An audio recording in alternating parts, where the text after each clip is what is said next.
لوگ ڈاکٹر کے کہنے پر حلال چھوڑ دیتے ہیں مگر اللہ کے کہنے پر حرام نہیں چھوڑتے۔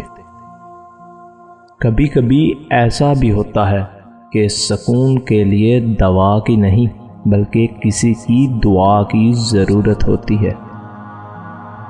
اگر حیا نہ ہو تو خوبصورتی فضول ہے، ساتھ چلنے والے مخلص ہوں تو برے وقت سے بھی لطف اٹھایا جا سکتا ہے۔ طلب اور مطلب میں فرق صرف میم کا ہے اور اس میم کا مطلب موقع ہے۔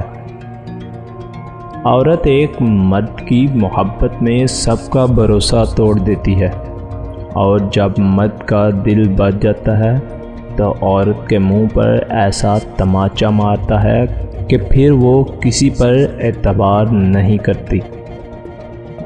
کتابوں اور مشاہدوں سے انسان سیکھتا ضرور ہے، مگر جو بات خود تکلیف سہ کر سمجھ میں آتی ہے وہ کوئی دوسرا نہیں سمجھا سکتا۔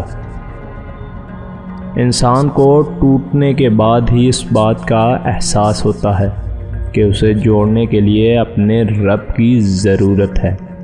دنیاوی رشتوں کی اصلیت تو کھل جاتی ہے، انسان سنبھل جاتا ہے۔ مرد کے 3 کام عورت کی زندگی تباہ کر دیتے ہیں۔ نمبر 1، ہر عورت کو بری نظر سے دیکھنا۔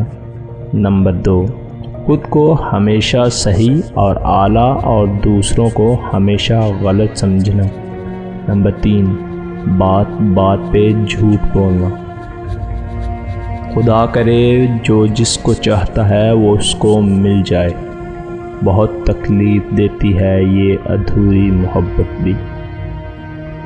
مجھے گرتے ہوئے بچوں نے سکھایا ہے، بوجھ بن جاؤ گے تو اپنے بھی گرا دیں گے۔ دعائیں کروائی نہیں جاتی، دعائیں لی جاتی ہیں۔ جتنا جلدی انسان اس حقیقت کو سمجھے اتنا جلدی اس کی دنیا اور آخرت سنورنے لگتی ہے۔